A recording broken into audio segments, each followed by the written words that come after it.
আফু কি বলেন শুনেন আগে। আফু কি বলে শুনেন, আপনারা আগে ভালো করে আফু কি বলে শুনেন। ঘৃণা করেন তো শেখ মুজিবকে?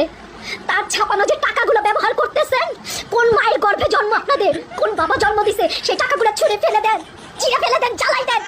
দেখতে চাই আপনারা কত বড় বাপের বেটা। আফুর মতো আমরাও বলতে চাই, টাকাগুলো কি শেখ মুজিবের বাপের টাকা নাকি শেখ হাসিনার বাপের টাকা? আমাদের টাকা দিয়ে আমাদের জন্য টাকা ছাপানো হয়েছে, সেখানে শেখ হাসিনার বাপের ছবি কেন থাকবে? কি জন্য থাকবে?